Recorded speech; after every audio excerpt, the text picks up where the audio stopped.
محترم سامعین، میرے بزرگوں، بھائیوں، دوستوں اور عزیز بچوں، اللہ رب العزت کے فضل و توفیق سے مسجد کے اندر بیٹھنے کی ہمیں توفیق نصیب ہوئی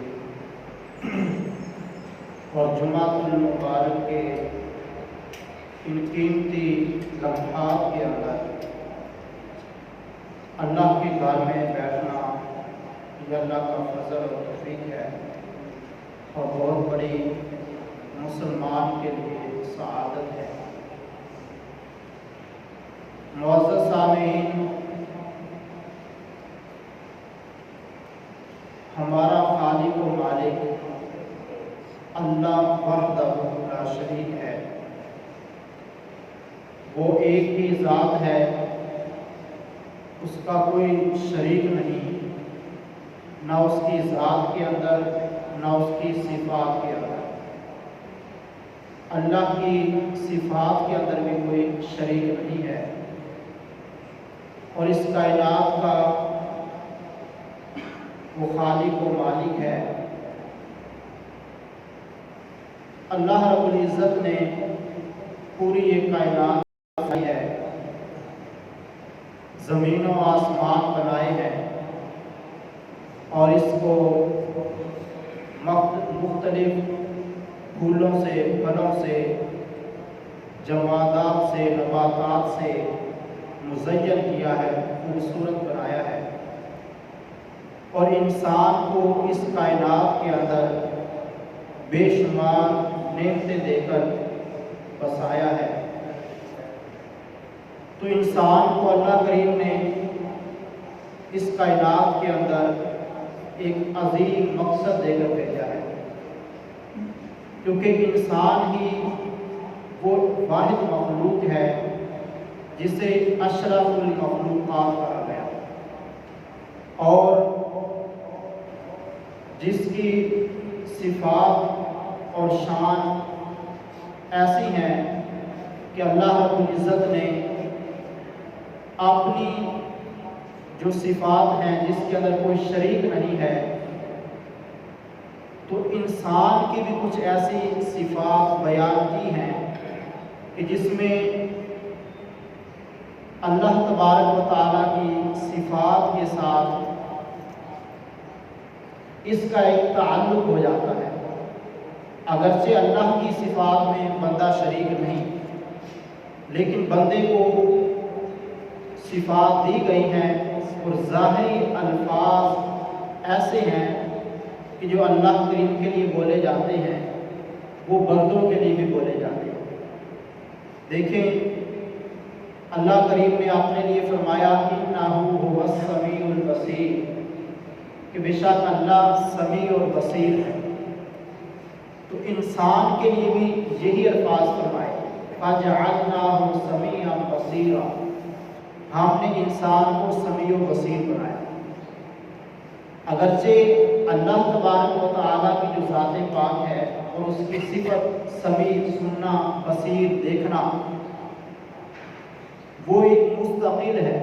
اللہ کو کسی نے یہ صفتیں عطا نہیں فرمائی اور ان کی کوئی حد نہیں ہے، ان کا کوئی شریک نہیں ہے، لیکن انسان کو بھی ان صفتوں سے متصف کیا گیا، اس کو بیان کیا گیا قرآن پاک میں کہ فَجَعَلْنَاهُ سَمِيعًا بَصِيرًا کہ ہم نے انسان کو سمیع و بصیر بنایا۔ تو انسان کے لیے بھی وہی الفاظ استعمال کیے گئے، لیکن اس کے باوجود انسان کا سمیع و بصیر ہونا یہ عطائی ہے، اللہ کی عطا ہے۔ اللہ کا سمیع و بصیر ہونا عطائی نہیں، کسی نے اس کو عطا نہیں کیا بلکہ اس کا ذاتی ہے۔ اور بندے کا سمیع و بصیر ہونا یہ اللہ کی عطا ہے، اللہ کی دی ہوئی توفیق ہے۔ یہی وجہ ہے کہ جب اللہ چاہتا ہے تو انسان کی سماعت کو بھی دے دیتا ہے، انسان کی بصارت کو بھی دے دیتا ہے، لیکن اللہ تبارک و تعالیٰ کے سننے کو، اس کے دیکھنے کو کوئی دے نہیں سکتا ہے، یعنی کہ بہت سارے فرق ہیں۔ تو اسی طرح دیکھیں، اللہ تبارک و تعالی حفیظ ہے، علیم ہے، اللہ نے اپنے مبارک اور پیارے نبی حضرت یوسف علیہ السلام کو بھی یہ صفت عطا فرمائی۔ تو اللہ کے نبی ہیں، مخلوق ہیں اللہ کی، وہ بھی فرماتے ہیں انی حفیظ علیم، میں حفیظ ہوں، میں علیم ہوں۔ رؤوف الرحیم اللہ کی صفت ہے۔ اللہ کریم نے اپنے بندے اور پیارے نبی آخر الزمان حضور محمد مصطفیٰ صلی اللہ علیہ وآلہ وسلم کو یہ صفت عطا فرمائی۔ فرمایا وَبِالْمُؤْمِنِينَ رؤوف الرحیم، فرمایا کہ میرا نبی مومنوں پہ رؤوف الرحیم۔ تو یہ صفت اللہ کی ہے، لیکن اللہ تبارک و تعالیٰ نے رؤوف الرحیم یہ شان اپنے نبی کو بھی عطا فرمائی۔ تو نبی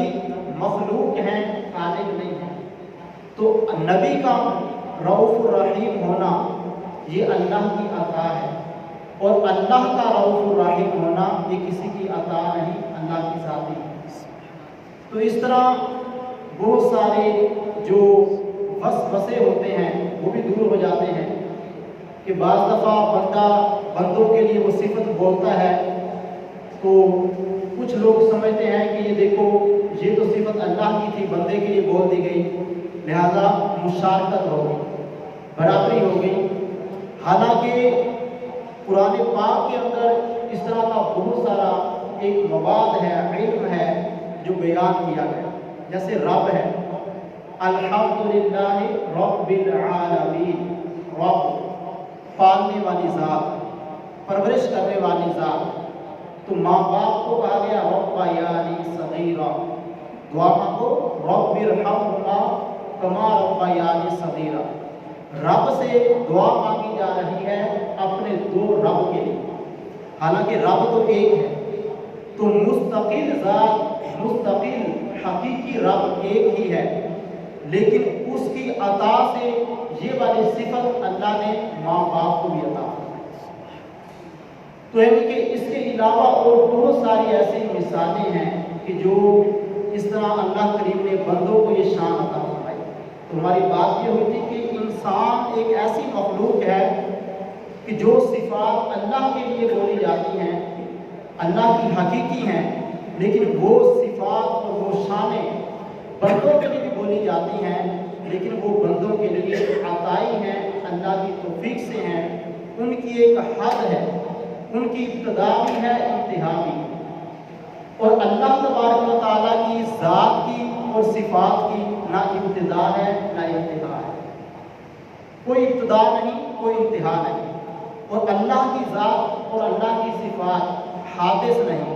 قدیم ہے۔ حادث کا مطلب ہوتا ہے کہ جس کی ابتدا اور انتہا ہو، ایک وقت آئے گا وہ ختم ہو جائے گا۔ کل من علیہا فان وَيَبْقَى وَجْهُ رَبِّكَ ذُو الْجَلَالِ وَالْإِكْرَامِ۔ تو اگرچہ انسان کو سمیع و بصیر کہا گیا، اللہ بھی سمیع و بصیر ہے، تو اللہ کے سمیع و بصیر کی نہ کوئی حد ہے، نہ ابتدا ہے، نہ انتہا ہے، نہ کسی نے اس کو عطا کیا۔ اور انسان کا سمیع و بصیر ہونا قرآن نے بیان کیا، اس کی ابتدا بھی ہے، انتہا بھی ہے، یہ حادث بھی ہے، یہ ختم بھی ہو جائے گا کہ کل من علیہا فان۔ لیکن اللہ کا سمیع و بصیر ہونا وہ فان نہیں ہے، وہ فانی نہیں ہے، بلکہ قدیم ہے، نہ ابتدا ہے نہ انتہا ہے، وہ ازلی ہے اور وہ ابدی ہے۔ تو اللہ تبارک و تعالیٰ نے دیکھیں انسان کو کتنی بڑی شان عطا فرمائی ہے، لیکن اللہ تبارک و تعالیٰ کا ایک تقاضا ہے، شان بندے کی بڑی ہے، اس بندے کی وہ شان ہے کہ اس جو مجسمہ ہے، یہ جو شکل انسان ہے، اللہ کریم نے اس کو اتنا خوبصورت بنایا، اتنا خوبصورت بنایا ہے کہ اللہ نے خود فرما دیا لَقَدْ خَلَقْنَا الْإِنسَانَ فِي أَحْسَنِ تَقْوِيمٍ، کہ ہم نے انسان کو خوبصورت شکل دے کے دنیا کے اندر بھیجا۔ یہ اتنی خوبصورت شکل ہے کہ ہماری کتابوں کے اندر یہ بات موجود ہے کہ جو کافر، مشرک، بت پرست، مجوسی جہنم میں جائیں گے تو کہا گیا کہ اس شکل انسانی کے اندر نہیں جائیں گے، بلکہ ان کی شکل بھی تبدیل کر دی جائے، اس لیے کہ یہ جو شکل ہے یہ شکل اللہ کریم کو بہت پسند ہے، یہ جو انسان کا پورا ایک مجسمہ ہے، اس لیے فرمایا گیا وَلَقَدْ كَرَّمْنَا بَنِي آدَمَ وَحَمَلْنَاهُمْ فِي الْبَرِّ وَالْبَحْرِ، فرمایا کہ ہم نے بنی آدم کو عزت والا بنا کے بھیجا، یہ عزت والا بھی ہے، یہ خوبصورت بھی ہے، اس لیے اللہ کریم نے فرمایا یا ایھا الانسان، اے انسان، ما غرک بربک الکریم، کس چیز نے تجھے اپنے رب کے بارے میں دھوکے کے اندر ڈال دیا، بربک الکریم الذی خلقک فسواک فعدلک، وہ رب کریم جس نے تجھے پیدا کیا ہے اور تجھے انتہائی خوبصورت بنایا۔ ایسا نہیں ہے کہ تیرے اندر برابری نہ ہو، فرمایا الذی خلقک، تجھے پیدا بھی کیا، فسواک، تجھے برابر بھی کیا، فعدلک، تیرے ساتھ انصاف بھی کیا، یوں نہ ہوا کہ انسان کا ایک بازو بڑا تھا ایک چھوٹا تھا، ایسا نہیں کیا گیا، بلکہ تجھے معتدل بنا کر، تجھے خوبصورت بنا کر دنیا کے اندر بھیجا ہے۔ لیکن اس کے ساتھ ساتھ مقاصد دیے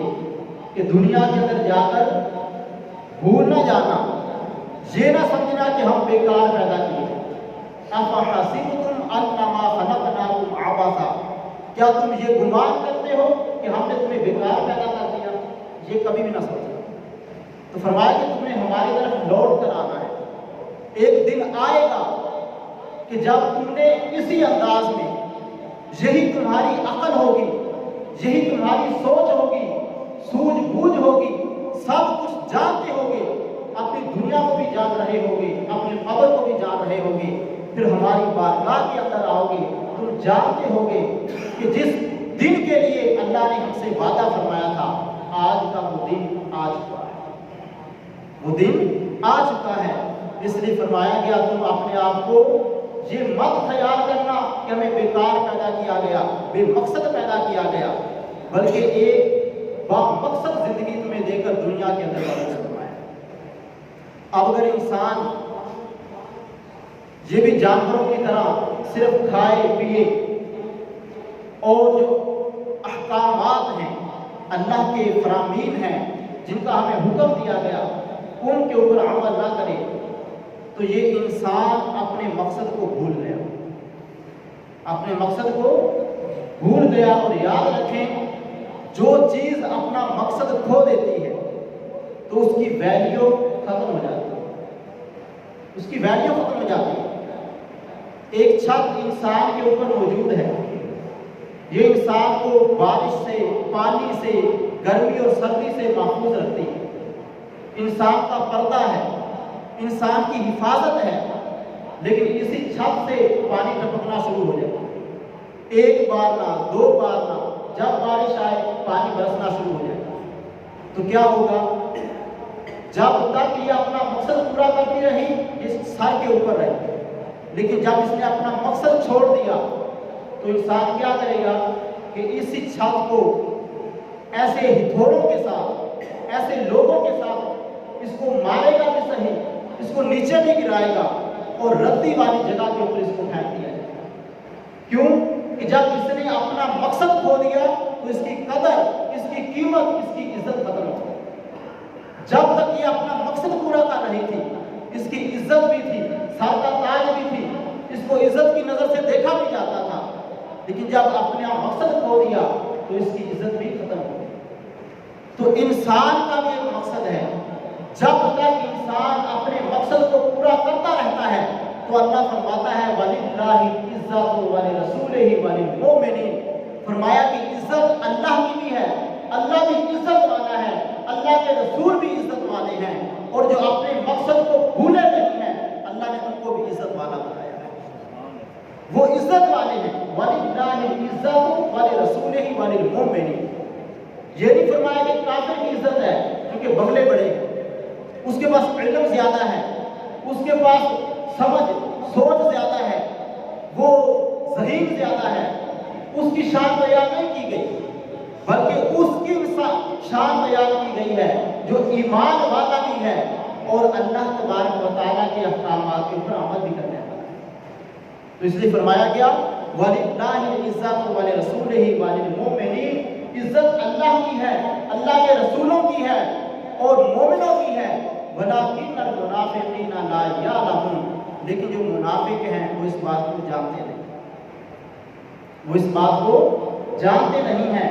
تو پہلے اللہ کریم نے یہ فرمایا ایک مقام پہ وَلِلَّهِ الْعِزَّةُ جَمِيعًا، ساری کی ساری عزت اللہ کی ہے، لیکن ایک مقام پہ یہ بھی فرما دیا کہ عزت اللہ کی بھی ہے، اس کے رسول کی بھی ہے اور عزت مومنوں کی بھی ہے۔ تو یہ شان کس کو دی جا رہی ہے کہ جو ایمان والا ہے اور اپنے مقصد کو بھول نہیں گیا ہے۔ تو محترم سامعین، آج اگر ہم دیکھیں کہ جب انسانوں نے اپنا مقصد کھو دیا، اپنے مقصد سے ہٹ گئے، تو آج پوری دنیا میں دیکھیں، کسی ملک کو دیکھ لیں، کسی شہر کو دیکھ لیں، کسی گاؤں کو دیکھ لیں، حتیٰ کہ ہر گھر کو دیکھ لیں، بدسلوکی ہے، بے چینی ہے اور گھبراہٹ، مصیبتیں اور تکلیفیں ہیں،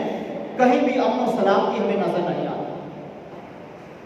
لوگوں کے پاس سب کچھ ہوگا لیکن سکون نہیں، چین نہیں ہے، بے قراری ہے، خوف کا عالم ہے۔ تو اس کی وجہ کیا ہے کہ انسان نے ایک مقصد جو لے کر آیا تھا اس مقصد کو کھو دیا۔ وہ مقصد کیا تھا؟ اس کو ہم عام فہم انداز میں کہتے ہیں نماز، عبادت، لیکن اس سب کو اگر جمع کیا جائے تو ایک مقصد ہے، وہ ہے اللہ تبارک و تعالیٰ کی یاد، اللہ کی یاد، اللہ کو یاد کرنا، اللہ کا ذکر کرنا، اللہ کی یاد کے اندر لگے رہنا، یہ انسان کا مقصد تھا، جس مقصد کو انسان نے کھو دیا۔ اب اگر انسان نماز کے اندر تو ہو لیکن اللہ کی یاد نہ ہو، وہ گویا کہ ذکر نہیں کر رہا۔ انسان تلاوت کے اندر تو ہو لیکن اس کی یاد نہ ہو، ذہن اس کی طرف نہیں ہے، کہیں اور لگا ہوا ہے، تو وہ سمجھ لے کہ جو مقصد حقیقی تھا وہ انسان نے کھو دیا۔ تو جب مقصد کھو دیا جاتا ہے تو قدر ختم ہو جاتی ہے، اس کی عزت ختم ہو جاتی ہے، اس کی ویلیو کم ہو جاتی ہے۔ اس لیے اللہ کریم نے ارشاد فرمایا کہ آج بھی اگر تم عزت والے بننا چاہتے ہو، تم چاہتے ہو کہ تمہیں سکون مل جائے، چین مل جائے، تمہیں اطمینان مل جائے، تمہاری زندگی عزت والی ہو جائے، تو اللہ کریم نے فرمایا کہ لوگوں سن لو، اللہ بذکر اللہ تطمئن القلوب، اگر تمہیں کہیں چین ملے گا، سکون ملے گا، وہ اللہ کے ذکر کے اندر ہی ملے گا، وہ فلموں ڈراموں کے اندر نہیں ملے گا کہ بندہ بے چین تھا، پریشان تھا، چلو یار دوستوں کے پاس جاتے ہیں، گپ شپ لگائیں گے، آدھا گھنٹہ 2 گھنٹے بیٹھیں گے، کبھی مذاق کیا، کبھی ہنسی کی، اور بعد میں سوچا کہ چلو یار کوئی جا کر فلم دیکھ لیتے ہیں، کوئی ڈرامہ دیکھ لیتے ہیں، چلو ہمارا وقت پاس ہو جائے۔ تو یہ کیا اس سے سکون حاصل ہو جائے گا؟ بندے کے کپڑے ناپاک ہوں اور ناپاک پانی سے دھونا شروع کر دیں، کیا کپڑے پاک ہو جائیں گے؟ کبھی بھی ایسا نہیں ہوگا۔ اسی طرح اگر انسان بے چین ہے، پریشان ہے، اور اس پریشانی کو ختم کرنے کے لیے گناہوں کے اندر مبتلا ہوگا، نافرمانیوں کے اندر مبتلا ہوگا، تو کبھی بھی دل کے اندر سکون نہیں آئے گا، چین نہیں آئے گا، اضطراب بڑھتا جائے گا۔ سکون ملے گا تو صرف اور صرف اللہ کے ذکر کے اندر ملے گا۔ اللہ بذکر اللہ تطمئن القلوب، اے لوگوں سن لو کہ دلوں کا چین اللہ کے ذکر کے اندر ہے، اللہ کی یاد کے اندر ہے۔ تو یہ میں نے بتا دیا کہ نماز یہ بھی اللہ کا ذکر ہے، تلاوت یہ بھی اللہ کا ذکر ہے، نبی پاک علیہ السلام کی ذات کے اوپر درود پاک پڑھنا یہ بھی اللہ کا ذکر ہے۔ اسی طرح ہر لمحہ ہر وقت اللہ کی یاد کے اندر رہنا یہ بھی اللہ کا ذکر ہے۔ اور یہ انسان ہے جو اپنے مقصد کو بھول گیا، ورنہ آپ دیکھیں کہ کائنات کی کوئی بھی چیز جو اللہ کی مخلوق ہے وہ اپنے مقصد کو بھولی ہوئی نہیں۔ سورج کو ابتدائے دنیا سے لے کر انتہائی دنیا تک، قیامت تک جو حکم ہے، اپنے وقت پر یہ طلوع ہوگا، اپنے وقت پر غروب ہوگا۔ چاند کی بھی یہی بات ہے، دن کی بھی یہی بات ہے، رات کی بھی یہی بات ہے۔ ہر چیز اللہ کی یاد میں ہے، اللہ کے احکامات کی پیروی کر رہی ہے، اس لیے ہمارے رب نے فرمایا تسبح لہ السماوات السبع والارض ومن فیہن، کہ لوگوں دیکھ لو، تم ساتوں آسمانوں کو دیکھو گے، زمین کو دیکھو گے، جو کچھ ان کے اندر ہے وہ ہر چیز اپنے رب کا ذکر کر رہی ہے، ہر چیز تسبح لہ السماوات السبع، سات آسمان دیکھ لو، والارض زمین دیکھ لو، ومن فیہن جو کچھ ان کے اندر ہے وہ سب کچھ دیکھ لو، فرمایا ہر چیز اللہ کی تسبیح اور تقدیس بیان کر رہی ہے، اللہ کا ذکر کر رہی ہے، وَإِن مِّن شَيْءٍ إِلَّا يُسَبِّحُ بِحَمْدِهِ وَلَٰكِن لَّا تَفْقَهُونَ تَسْبِيحَهُمْ، فرمایا کہ ہر چیز اللہ کی تسبیح کرتی ہے، اللہ کو یاد کرتی ہے، لیکن تم اس کی تسبیح کو سن نہیں سکتے، تمہیں اس کا شعور نہیں ہے،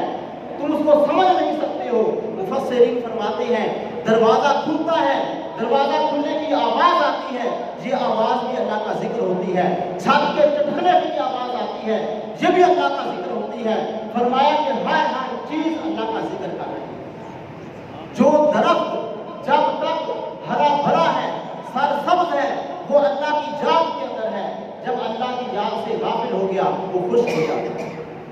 وہ اپنے مقصد سے ہٹ گیا وہ خشک ہو گیا، اس کو کاٹ دیا گیا، تو فرمایا کہ وَإِن مِّن شَيْءٍ إِلَّا يُسَبِّحُ بِحَمْدِهِ، ہر چیز اللہ کی تسبیح کر رہی ہے، اللہ کی یاد کے اندر ہے،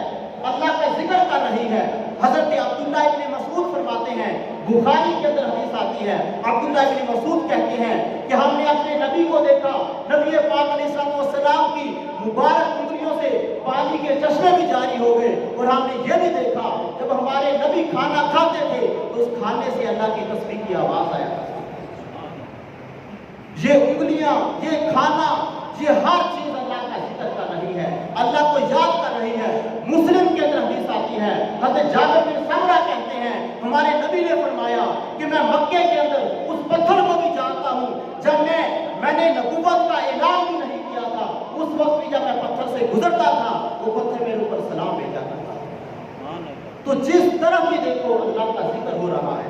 اللہ کی یاد ہو رہی ہے، ہر چیز اللہ کی یاد کے اندر ہے، اللہ کے ذکر کے اندر مصروف ہے، تو اللہ کا قرآن کہتا ہے وَإِن مِّن شَيْءٍ إِلَّا يُسَبِّحُ بِحَمْدِهِ، جس چیز کو بھی دیکھو گے وہ اللہ کے ذکر کے اندر مصروف تمہیں نظر آئے گا۔ تو یہ کیسا ہے؟ ایک انسان ہے کہ جو اپنے اس مقصد کو بھول گئے، اس مقصد بھول گیا، تو اللہ قرآن میں فرماتا ہے وَاذْكُرُوا اللَّهَ كَثِيرًا لَعَلَّكُمْ تُفْلِحُونَ، اے لوگوں کثرت کے ساتھ اللہ کا ذکر کرو تاکہ تم کامیاب ہو۔ مقصد کیا ہے؟ کہ نماز پڑھنا مقصد ہے اللہ کی یاد، اور ذکر کا معنی ہی ہوتا ہے یاد کرنا۔ تو نماز پڑھے تبھی اللہ کی یاد، ہم دکان پہ بیٹھے تبھی اللہ کی یاد۔ اس لیے مفسرین نے فرمایا اس آیت کے اندر کہ وَالذَّاكِرِينَ اللَّهَ كَثِيرًا، کثرت کے ساتھ اللہ کا ذکر کرنے والے، اس کا مطلب کیا ہے؟ کہ ہر وقت نماز پڑھتے رہیں، کہ ہر وقت روزے کی حالت میں رہیں؟ نہیں، بات یہ نہیں ہے، بلکہ فرمایا گیا کثرت کے ساتھ ذکر کرنے کا مقصد یہ ہے کہ تمہارا ہاتھ کسی طرح بھی ہو، تمہاری زبان کچھ بھی بول رہی ہو، اپنے دل کو اللہ کی یاد کے اندر ایسا مصروف کر لو، تم دکان پہ بیٹھے سودے کی بات کر رہے ہو، کچھ بیچ رہے ہو، تمہارا دل جو ہے وہ اللہ کی یاد کے اندر مصروف ہے، وہ اللہ اللہ کر رہا ہو، تم زبان سے بولتے ہو، تم کسی کے ساتھ ڈیل کر رہے ہو، لیکن تمہارا دل کہے اللہ اللہ اللہ۔ ایسا جو ہے حکم دیا گیا ہے، یہ حکم نہیں ہے کہ ایک لمحہ، ہر چیز کا ایک وقت مقرر ہے، لیکن ذکر کے لیے حکم ہے کہ ایک لمحہ بھی تمہارا ایسا نہ گزرے کہ جو اللہ کی یاد کے بغیر گزر جائے۔ اس لیے ہمارے صوفیہ فرماتے ہیں، سلطان باہو نے کہہ دیا ایک دم غافل تے سو دم کافر، سن مرشد سمجھایا۔ یہ ہے تعلیم، یہ ہے مقصد حیات انسان کا کہ کسی لمحے بھی اللہ کی یاد سے غافل نہیں ہونا ہے۔ تو محترم سامعین، اللہ کریم نے ہمیں بڑے پیارے مواقع عطا فرمائے، ایسی راتیں عطا فرمائی ہیں، ایسے مہینے عطا فرمائے۔ شعبان کا مہینہ یہ بھی ایسا ہی ہے، رجب کا مہینہ بھی ایسا، جب رجب کا چاند نظر آتا حضور دعائیں مانگتے اللہم بارک لنا فی رجب و شعبان و بلغنا رمضان، اے اللہ ہمیں ہمارے لیے رجب کے اندر بھی برکت عطا فرما، شعبان میں بھی برکت عطا فرما اور ہمیں رمضان تک پہنچا۔ تو یہ مہینے، یہ دن اور یہ راتیں، یہ ہمارے اس انداز کے اندر ہمارے پاس ہیں کہ ہمیں یہ یاد کرواتے ہیں کہ تمہارے رب کے لیے تمہیں ذکر کرنا ہے، اس رب کی یاد کرنی ہے۔ محترم سامعین، قرآن پاک نے یہ بھی فرمایا کہ وَلَا تُطِعْ مَنْ أَغْفَلْنَا قَلْبَهُ عَنْ ذِكْرِنَا، یہ بھی قرآن میں ہے۔ وَلَا تُطِعْ، اس کی اطاعت نہ کرو، وَلَا تُطِعْ پھر نہیں ہے، اس کی اطاعت نہ کرو، مَنْ أَغْفَلْنَا قَلْبَهُ عَنْ ذِكْرِنَا، کہ جس کا دل ہم نے اپنے ذکر سے غافل کر دیا۔ اس دل کے اندر دنیا کی محبت ہے، اس دل کے اندر شہوات ہیں، خواہشات ہیں، آرزویں ہیں۔ فرمایا وَاتَّبَعَ هَوَاهُ، وہ تو ایسا ہے جو اپنی خواہشات کی پیروی کرتا ہے۔ فرمایا وَلَا تُطِعْ مَنْ أَغْفَلْنَا قَلْبَهُ عَنْ ذِكْرِنَا وَاتَّبَعَ هَوَاهُ وَكَانَ أَمْرُهُ فُرُطًا، اس کا تو معاملہ حد سے گزر چکا ہے، جس کے دل کے اندر یاد نہیں ہے، یہ دل اندھا ہو چکا، غافل ہو چکا۔ تو فرمایا کہ ایسا دل یہ حد سے بڑھ چکا ہے، تو ایسے لوگوں کی اتباع اور پیروی نہ کرو، بلکہ ان کے پیچھے چلو۔ وَاصْبِرْ نَفْسَكَ مَعَ الَّذِينَ يَدْعُونَ رَبَّهُم بِالْغَدَاةِ وَالْعَشِيِّ، فرمایا کہ صبح شام تمہارے رب کو یاد کر رہے ہیں، ان کی اتباع بھی کرو اور ان کے ساتھ بیٹھا بھی کرو، ان کی مجلس کے اندر ان کی صحبت بھی اختیار کرو۔ تو یہ ہمارا ایک عظیم مقصد ہے، اللہ کی یاد۔ اللہ کی یاد کے لیے ہمیں بھیجا گیا ہے۔ نماز ہے، عبادت ہے، روزہ ہے، جو کچھ بھی ہے، مقصد ہے اللہ کی یاد، اللہ کی یاد۔ تو اس لیے ہمیں یہ حکم دیا گیا، اور قرآن پاک کے بہت سارے مقامات میں ان چیزوں کا حکم ہے۔ محترم سامعین، ایک عظیم رات ہمارے پاس تشریف لا رہی ہے، عظیم رات جسے شب برات کہا گیا۔ یہ شب برات ایک ایسی رات ہے کہ ہمارے نبی پاک علیہ السلام فرماتے ہیں کہ اللہ کریم اپنے بندوں کو جو اللہ کی رحمت سے کے طالب ہوتے ہیں، اللہ کی رحمت کو مانگنے والے ہوتے ہیں، اس رات کے اندر اپنے بندوں کو عطا فرما دیتا ہے۔ جو لوگ اللہ سے معافی مانگتے ہیں، استغفار کرتے ہیں، اللہ کریم ایسے بندوں کو معافی عطا فرما دیتا ہے۔ فرمایا کہ یہ فیصلوں کی رات ہے، چھٹکارے کی رات ہے، اس میں جب بندہ اپنے گناہوں سے معافی مانگتا ہے، اللہ اس کو معاف فرما دیتا ہے۔ فرمایا کہ ہر ایک کی بخشش ہو جاتی ہے، لیکن 6 قسم کے بندے ایسے ہیں، ان میں سے ایک وہ بندہ ہے کہ جو شراب کا عادی، شراب پیتا ہے، ماں باپ کی نافرمانی کرتا ہے، زنا کا عادی ہے، اور رشتہ داریاں کاٹتا ہے، اور فرمایا چغل خوری کرتا ہے، اور اسی طرح جو بدکار انسان ہے، فرمایا اللہ کریم ایسے بندوں کی بخشش نہیں کرواتے۔ ایسے بندوں کو، اور عداوت رکھنے والا جو مسلمانوں سے دل کے اندر عداوت رکھتا ہے، نفرت رکھتا ہے، بغض رکھتا ہے، اللہ کریم ایسے بندوں کی اس رات کے اندر بھی بخشش نہیں کرواتے۔ ورنہ اللہ کریم اتنا مہربان ہے، کیسی کریم ذات ہے، بڑی مہربان ذات ہے۔ اس کا یہ بھی فرمان ہے، نبی عبادی انی انا الغفور الرحیم وَأَنَّ عَذَابِي هُوَ الْعَذَابُ الْأَلِيمُ، میرے بندوں کو بتا دو میں غفور الرحیم بھی ہوں، میں بخشنے والا مہربان بھی ہوں، وَأَنَّ عَذَابِي هُوَ الْعَذَابُ الْأَلِيمُ، اور میرا عذاب بھی بڑا دردناک عذاب ہے، بڑا دردناک عذاب ہے۔ اس نے اپنے بندوں کے اوپر ایسے مہربانیاں فرمائی ہیں۔ بخاری کے اندر آتا ہے، حضرت عبداللہ ابن عمر جا رہے تھے، کسی نے پوچھ لیا کہ عبداللہ ابن عمر وہ نجوہ والی حدیث تو سناؤ جو نبی کریم علیہ السلام نے نجوہ والی حدیث آپ کو سنائی۔ نجوہ کا مطلب سرگوشی کرنا، کسی کے کان کے اندر آ کر بات کرنا، وہ حدیث تو ہمیں سناؤ۔ عبداللہ ابن عمر نے سنائی کہ میرے رب کی رحمت دیکھو، وہ کتنا کریم ہے، کتنا غفور الرحیم ہے، کل قیامت کا دن ہوگا۔ عبداللہ ابن عمر کہتے ہیں حضور نے فرمایا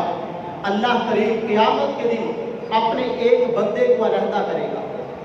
اپنے بندے کو علیحدہ کرے گا، یُدْنِ الْمُؤْمِنِینَ، اس بندے کو اپنے قریب کر لے گا، قریب کر کے فَوَضَعَ عَلَيْهِ كَنْفَهُ، اپنی چادر اس کے اوپر ڈالے گا،